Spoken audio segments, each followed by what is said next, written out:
辛苦一整年，熬夜加班无数个日日夜夜，终于等到年终奖发放的那一刻，手机短信提示音响起，您尾号3829的建设银行卡收到一笔工资性质转账，金额15元000.00。我瞪大了眼睛，不敢相信自己看到的数字，这怎么可能？15000，不是说好的150万吗？我猛地站起身，拨通了财务部的电话。电话那头支支吾吾的回应更是火上浇油。当天下午，我提交了辞职信。陈总监，您不能走啊！刘副总急匆匆闯进我办公室，额头上沁出细密的汗珠。有话好好说，我们可以重新商量。大家好，开始今天的分享之前，希望你能给人间烟火点个订阅，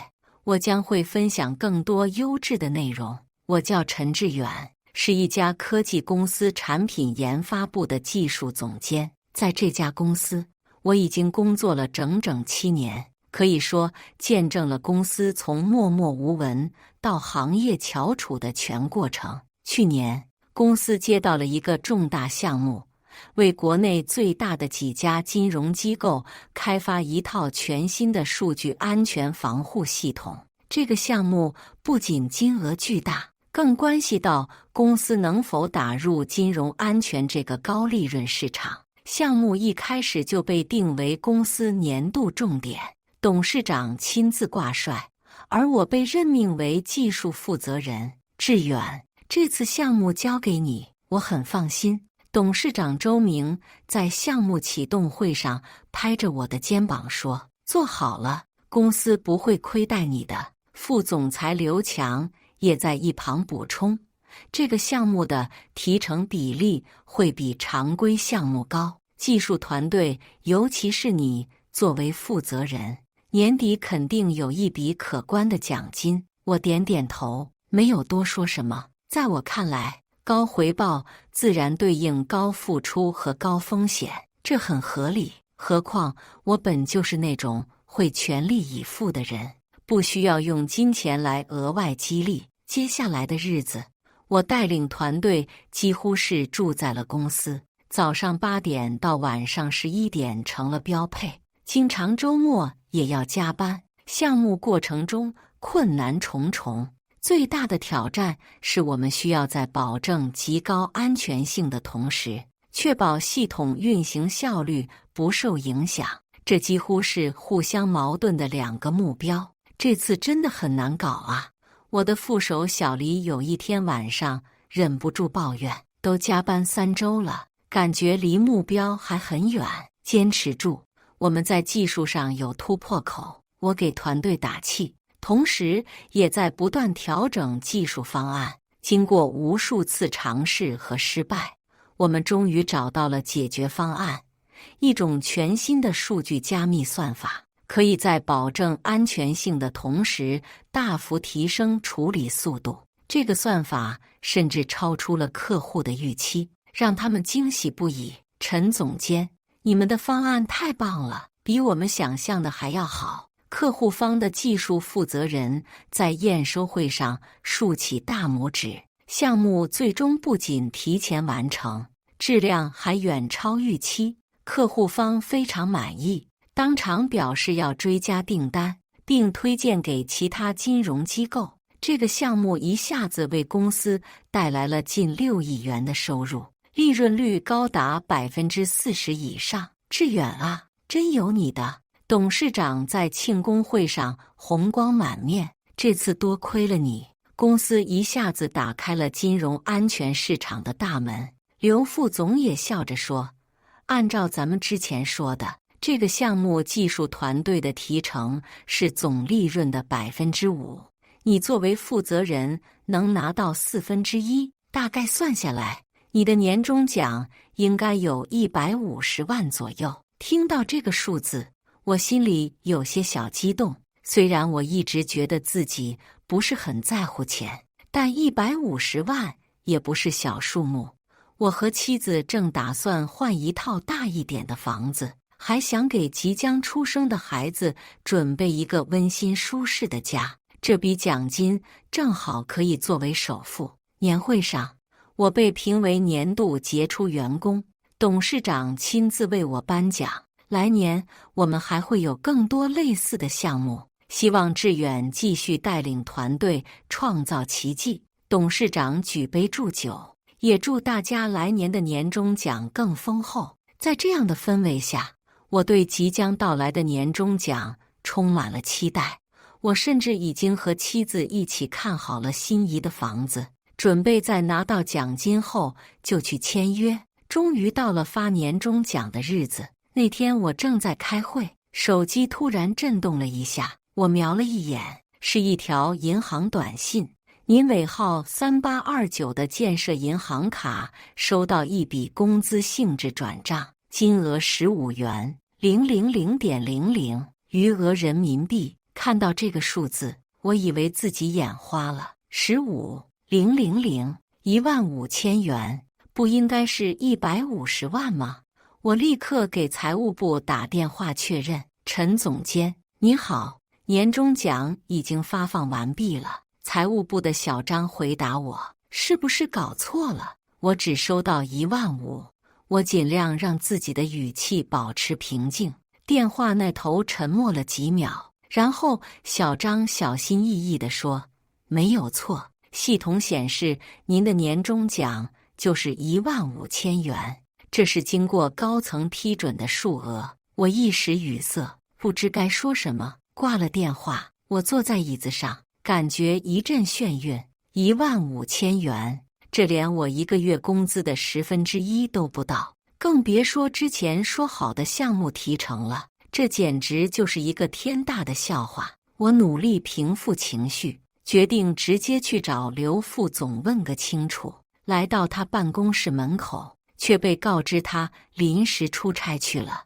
我又去找人力资源总监李梅，希望他能给我一个解释。陈总监，年终奖是根据公司整体业绩和个人绩效综合评定的。李梅公事公办地说，今年公司虽然业绩不错，但董事会决定大部分资金用于扩大研发投入和市场拓展，所以年终奖总体偏少。那之前说好的项目提成呢？5%的技术团队提成，我能拿1/4，这不是写在项目合同里的吗？我追问道。李梅略显尴尬，这个可能有些沟通上的误会。正式的项目奖金政策是按照公司统一标准执行的，没有特殊约定。我感到一阵荒谬和愤怒。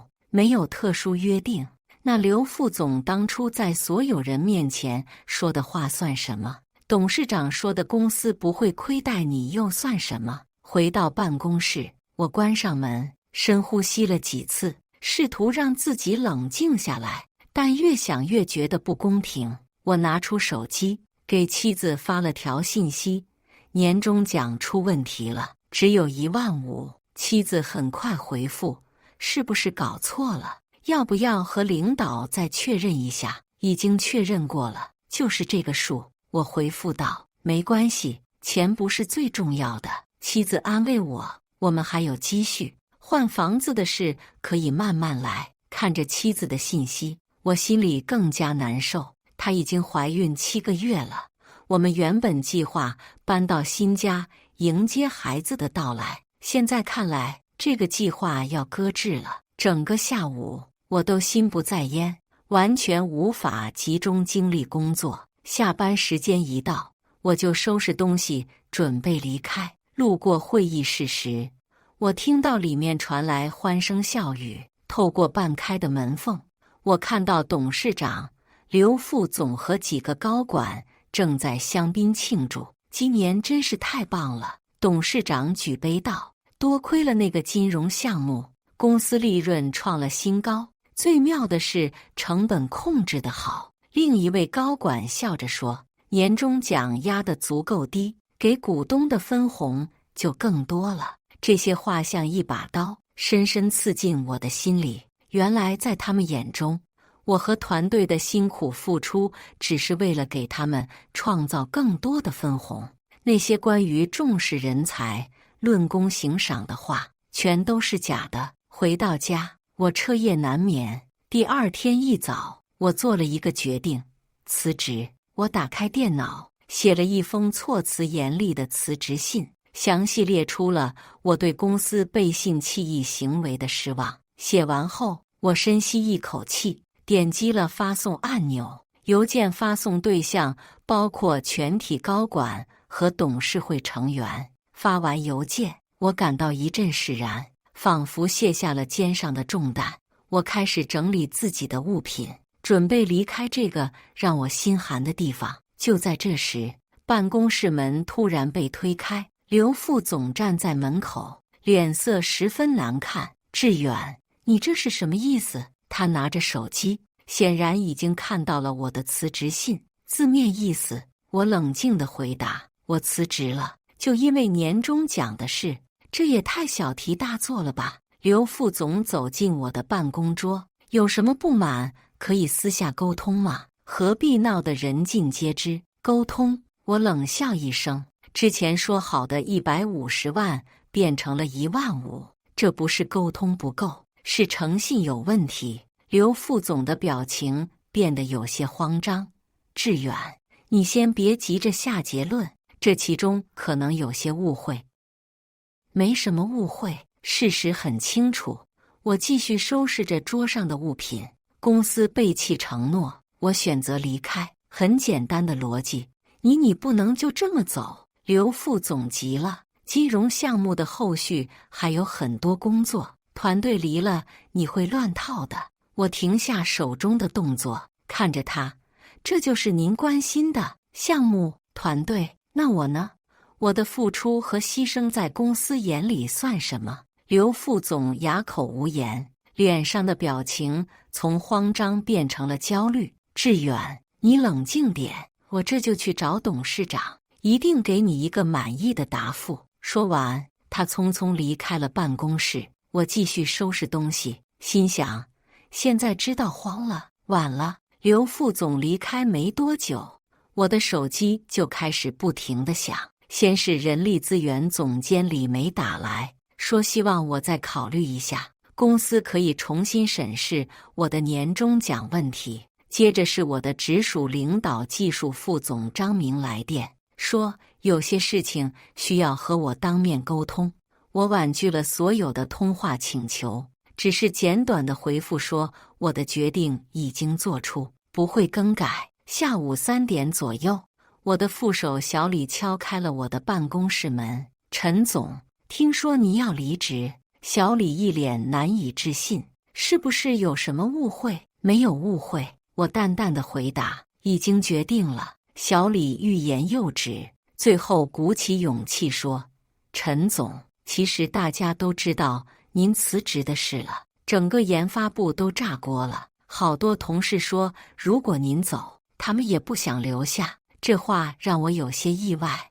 我一直知道团队对我有信任和尊重，但没想到影响这么大。别冲动，工作是你们自己的事，不要跟着我感情用事。我劝道。小李摇摇头，不是感情用事，大家都觉得连您这样的核心骨干都得不到公司的重视和尊重，那我们这些普通员工就更没保障了。而且没有您的带领，金融项目后续谁来负责？那套加密算法的核心架构，只有您最清楚。我没有回应，只是继续收拾东西。小李叹了口气，离开了办公室。傍晚时分，董事长周明的秘书来找我，说董事长想请我吃晚饭，谈谈辞职的事情。我本想拒绝，但转念一想，与其不明不白地离开，不如当面表达自己的不满和失望。于是我答应了。来到预约的高级餐厅，董事长周明已经在包间等候。看到我进来，他立刻站起身，脸上的表情有些复杂。志远啊，坐。他指了指对面的座位。我刚从国外赶回来，一看到你的辞职信就马上订了机票。我默默坐下，没有说话。先说说吧，到底怎么回事？董事长给我倒了杯茶。年终讲的事，我也是刚刚听说，确实有些不妥。周董，我想您很清楚是怎么回事。我直视着他的眼睛。我带队完成了金融项目，创造了6亿收入。事先约定，技术团队有5%的提成，我个人能拿1/4，这些都是明确说好的。结果呢，15000，连我1个月工资的零头都不到。董事长微微皱眉，这个可能是沟通出了问题。刘强确实和我提过要给你们团队特别奖励，但具体数字没有定下来。年终奖是人力资源部门按照常规标准统一计算的，那项目合同上写的提成比例呢？我追问道。提成是有，但按照公司规定，需要项目完全结项后才能发放。董事长解释，金融项目还有后续维护和升级的工作，技术上还未完全结项。我冷笑一声，周董，您是聪明人，这种说辞连您自己都不信吧？后续维护是另一份合同，和开发项目是分开的。开发项目早在3个月前就已经验收完毕，按理说提成早就应该发放了。董事长沉默片刻，突然话锋一转，志远，你知道现在金融项目的市场反响有多好吗？我点点头，客户满意度很高，我听说已经有不少新订单了。不仅如此，董事长放下茶杯，神情变得严肃。就在上周，国家金融安全技术委员会找到我们，希望将你们的解决方案作为金融行业的安全标准之一进行推广。这意味着什么？你知道吗？我愣了一下，这个消息我确实不知道。如果属实，那意味着公司将获得整个金融行业的巨大市场份额。不仅如此，董事长继续说，上个月有一家国际科技巨头接触我们，表示有意以高价收购我们的加密算法专利，报价是8亿人民币，仅仅是为了一个算法的使用权。这个数字让我震惊，8亿只为了使用权，不是完全买断。志远，你是这个算法的主要创造者，公司非常清楚这一点。董事长的语气变得诚恳，年终奖的事确实处理得不妥，我向你道歉，但请相信，公司绝不会亏待真正有价值的人才。我沉默不语，心中的怒火虽然有所平息，但疑虑仍然存在。如果公司真的这么重视我，为什么一开始连基本的承诺都无法兑现？似乎看出了我的心思。董事长叹了口气，说实话，年终奖的事我确实不知情。前段时间我一直在国外谈合作，很多事情没有亲自过问。这次回来，正想大力奖励金融项目团队，没想到出了这种事。那现在呢？我问，是不是要我收回辞职信，假装什么事都没发生过？董事长摇摇头，不行，我已经让财务重新核算了金融项目的提成，按照合同约定，你应得的确实是150万左右，这笔钱会在明天打到你的账户上。听到这话，我心里的一块石头终于落地了，但钱已经不是最主要的问题了。周董，钱的问题可以解决，但信任一旦破裂，很难修复。我坦诚地说，这次事件让我感到公司的价值观和我的期望有很大差距。我理解你的感受。董事长点点头，但我希望你知道，这次事件也给公司敲响了警钟。今天上午，我和董事会开了紧急会议，决定对公司的激励机制进行全面改革，包括提高核心技术人才的薪酬标准，完善项目奖金的发放流程，确保类似的问题不再发生。他的话听起来诚恳，但我仍然犹豫不决。7年的职业生涯，不是说放弃就能轻易放弃的。尤其是在我参与创建的项目正处于爆发期的时候。志远，不瞒你说，你的辞职信发出后，已经有3家金融机构打来电话，询问金融项目的负责人是否变动。他们明确表示，如果你离开，他们会重新评估与我们的合作。董事长的声音有些沉重。不仅如此，研发部门已经有10几名核心成员表示，如果你走，他们也会考虑离职。这信息让我感到意外。我知道自己在团队中有一定影响力，但没想到影响会这么大。周董，您是在告诉我，我的离职会对公司造成重大损失，所以希望我留下？我直截了当地问。董事长苦笑一声，坦白说：“是的，你的离职确实会对公司造成严重打击，尤其是在金融安全项目正处于关键期的时候。但我希望你留下，不只是为了公司，也是为了你自己。”什么意思？你知道国家金融安全技术委员会为什么对我们的方案如此感兴趣吗？董事长神秘地笑了笑。因为我向他们推荐了项目的核心创造者，他们有意向邀请你作为专家顾问，参与国家级金融安全标准的制定。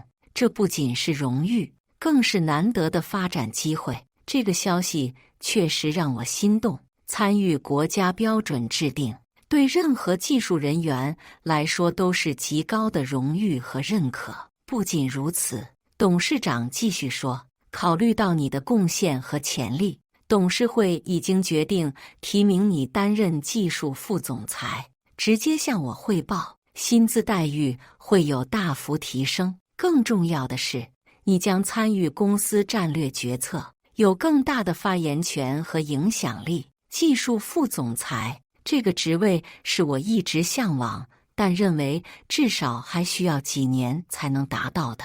现在董事长直接提出来，显然是对我能力的高度认可，也是挽留我的重要筹码。就在我思考的时候，董事长的手机响了，他看了一眼屏幕，表情变得有些凝重。抱歉，我需要接这个电话。他走到包间一角接听电话，虽然董事长压低了声音，但我依然能听到一些只言片语。什么？他们真的要撤单？就因为志远要离职？不能让他们这么做。告诉他们，我们正在协商，很快会有结果。挂断电话后，董事长的表情明显比刚才更加焦虑。他走回座位，额头上已经有了细密的汗珠。出什么事了？我问道。董事长勉强笑了笑，没什么大事，只是一些业务上的小问题。但他的表情明显出卖了他。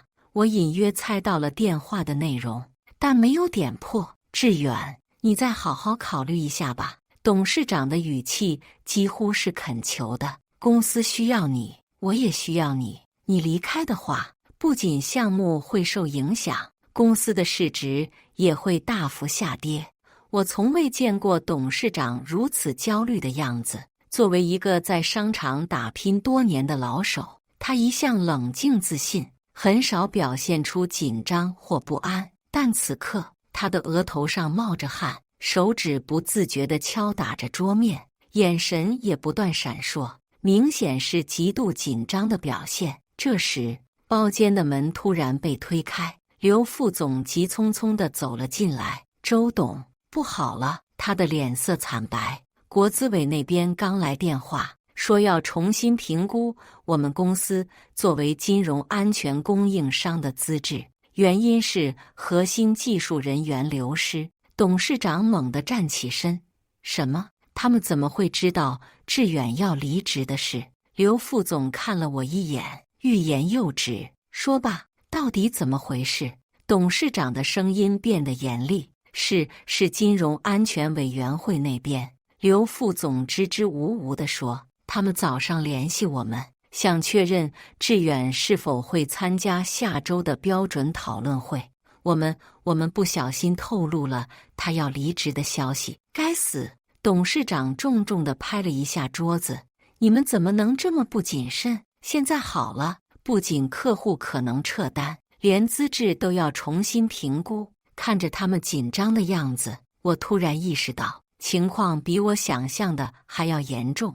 我的离职不仅会影响具体项目，甚至可能动摇公司的行业地位和市场信心。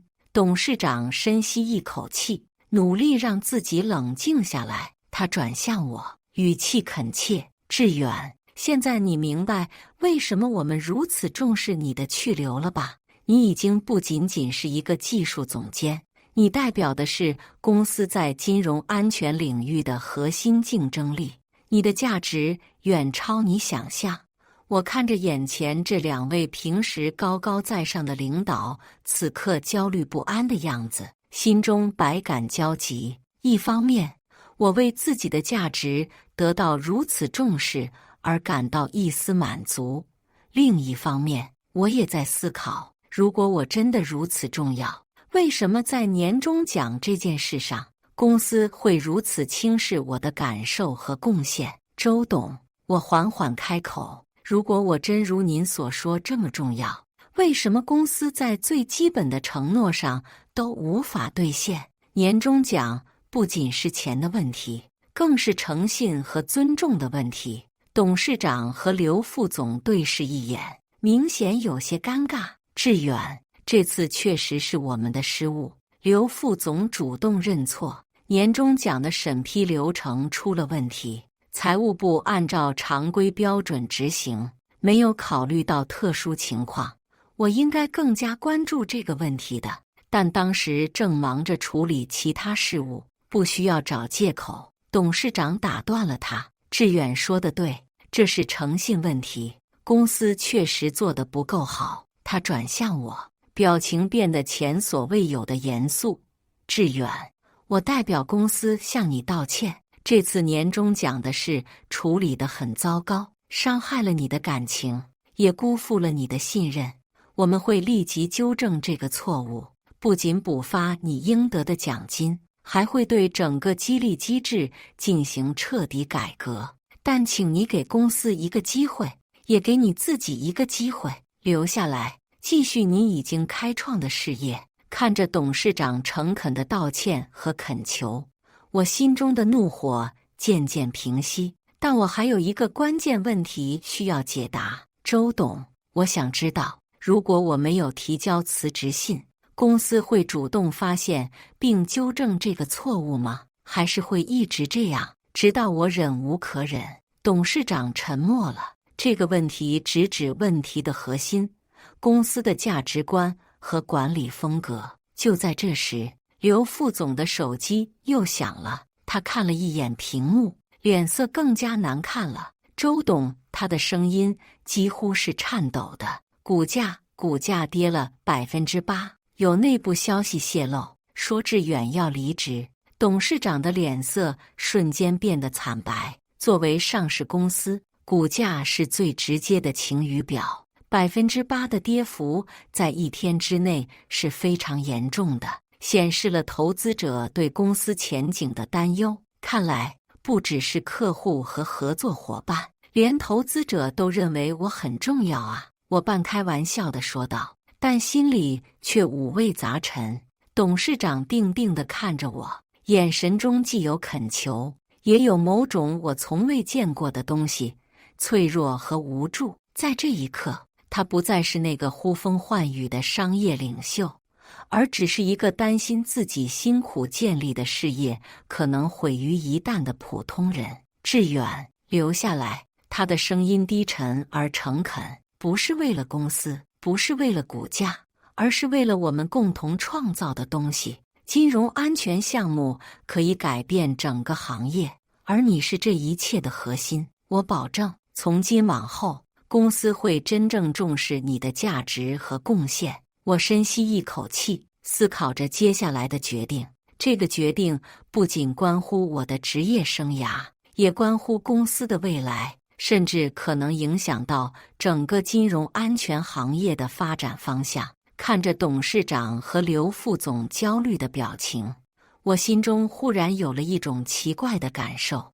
我从未想过自己的一个决定会对一家上市公司产生如此巨大的影响。周董，我需要一点时间考虑，我最终说道。这不是简单的留与不留的问题，而是关乎信任和价值观的问题。董事长点点头，我理解，不过时间紧迫，希望你能尽快做出决定。离开餐厅，我一个人在城市的街头漫无目的地走着，夜色渐深，霓虹闪烁，来往的行人匆匆而过，各自有着自己的喜怒哀乐。我掏出手机，拨通了妻子的电话。怎么样？和董事长谈得如何？妻子关切地问道。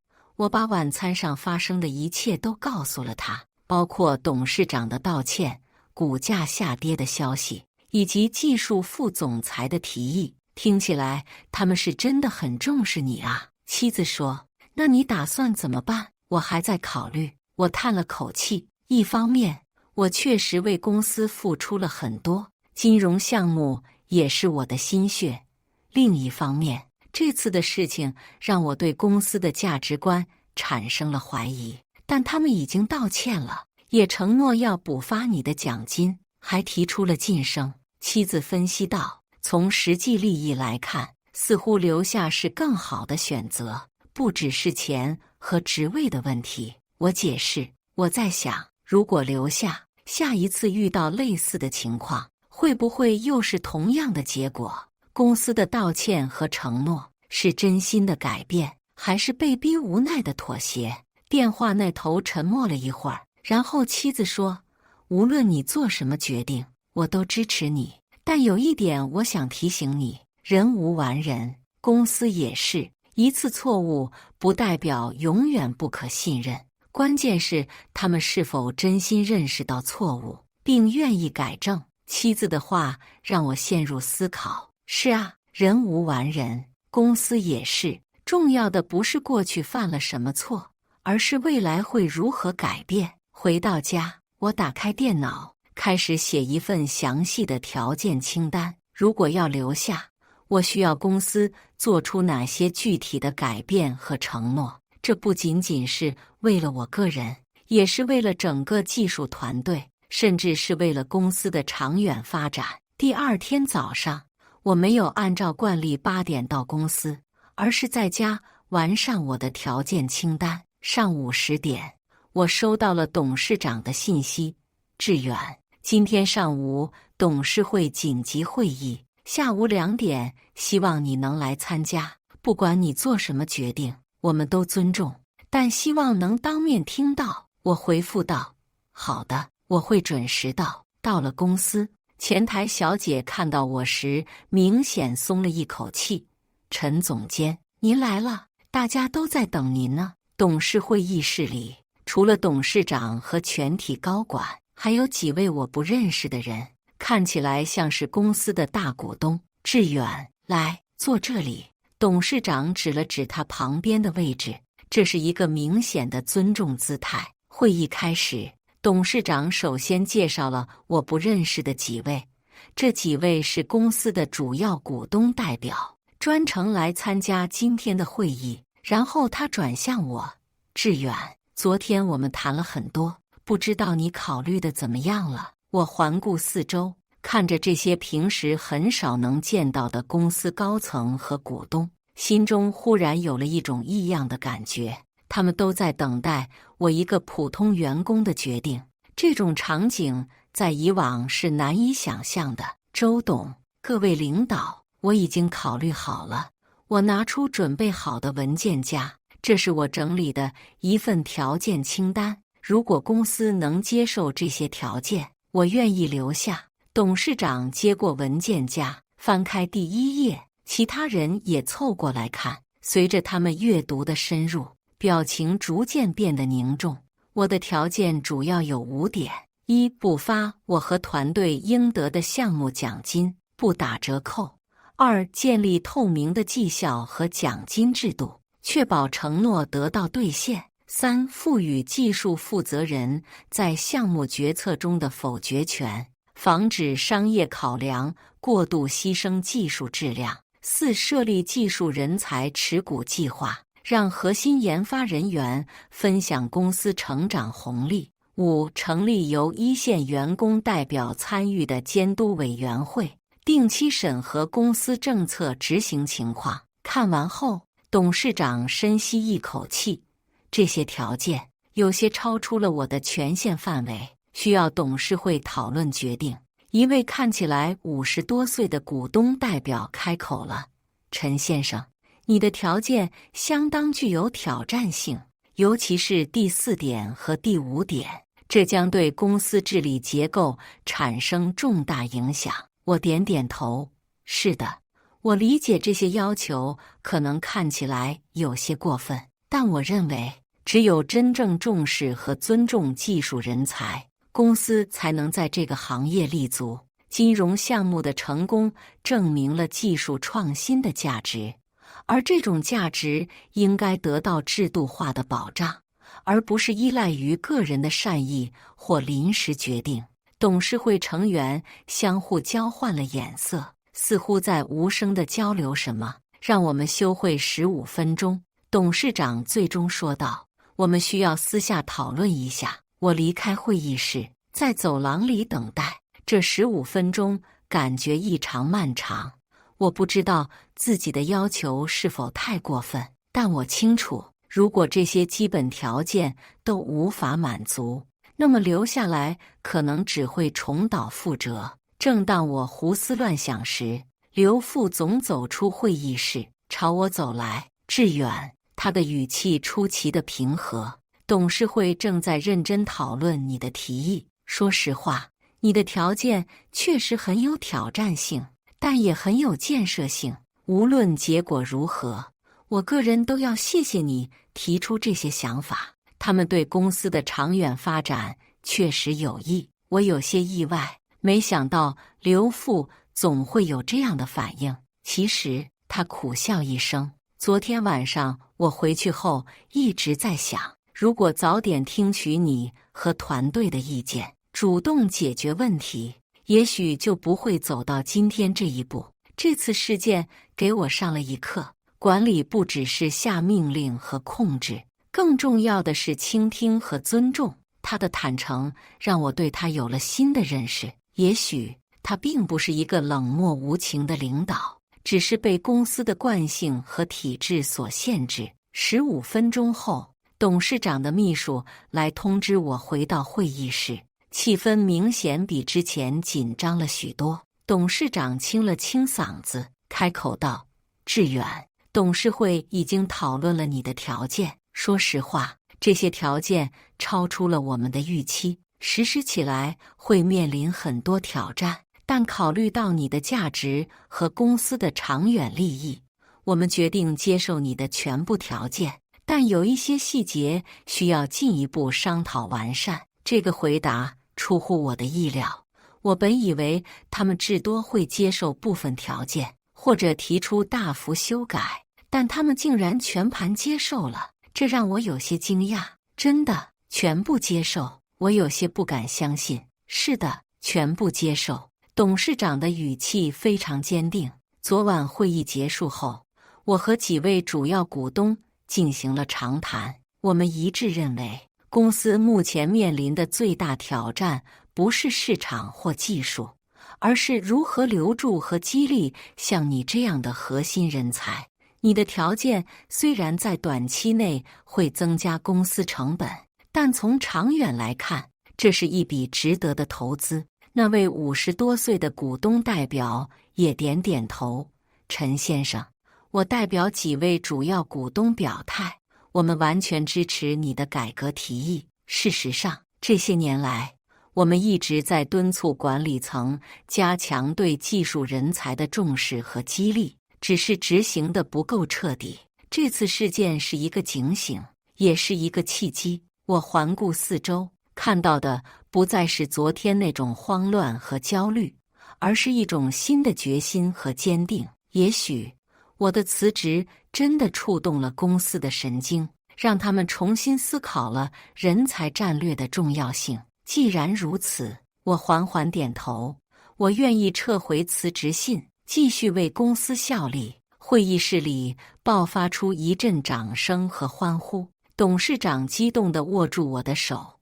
太好了，志远，你的决定让我们所有人都松了一口气。我保证，你不会后悔今天的选择。会议结束后，董事长亲自陪我回到办公室。路上，我们经过研发部，看到团队成员们正在紧张工作。他们看到我和董事长一起走过，都投来好奇的目光。要不要我帮你宣布好消息？董事长问道。我摇摇头，不用了，我自己来，这是我和团队之间的事情。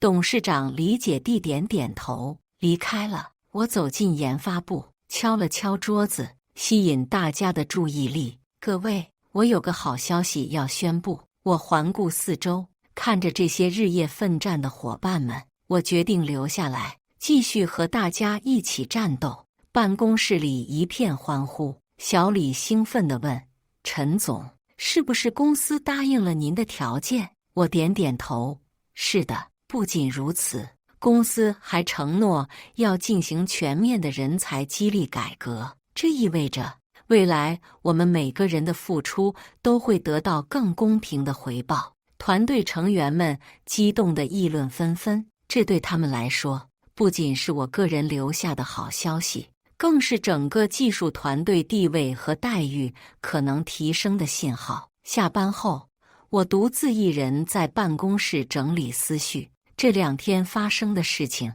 就像一场梦一样不真实。从愤怒辞职到被全公司挽留，从15000的年终奖到可能的技术副总裁职位，这种转变太过戏剧性。我打开电脑，查看了公司的股价。果然，在我决定留下的消息传出后，股价不仅收复了昨天的跌幅，还上涨了5%。这再次证明了我在公司中的价值和影响力。回家路上，我接到了董事长的电话：志远，有个好消息要告诉你，刚刚收到通知，国家金融安全技术委员会正式邀请你作为专家顾问，参与金融安全标准的制定。这是莫大的荣誉，也是对你专业能力的认可。我感到一阵欣喜。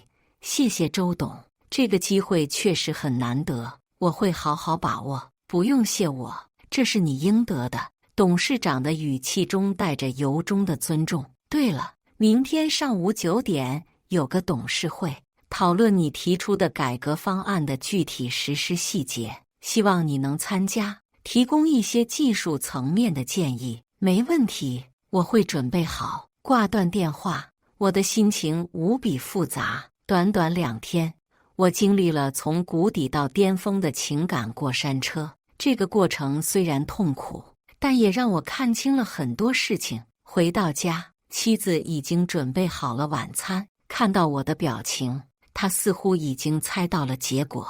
留下来了？她问道。我点点头，是的，而且公司接受了我提出的所有条件。妻子惊讶地挑了挑眉，真的？全部接受？那你现在是什么感觉？我思考了一下，说实话，有点复杂。一方面，我为自己能够推动公司的变革而感到欣慰；另一方面，我也在想，如果没有这次辞职风波，公司会不会意识到这些问题的重要性？妻子若有所思，也许有些变革必须通过危机才能实现。就像感情一样，有时候只有经历了分离的威胁，才会真正珍惜对方的价值。他的话让我陷入沉思。是啊，有些认识和改变确实需要通过危机才能实现。我的辞职虽然源于愤怒和失望，但最终却成为了推动公司变革的催化剂。以上就是今天分享的故事。大家有什么想说的、想吐槽的，欢迎在下方评论交流。也更希望能给人间烟火点个订阅，我将会分享更多优质的故事内容。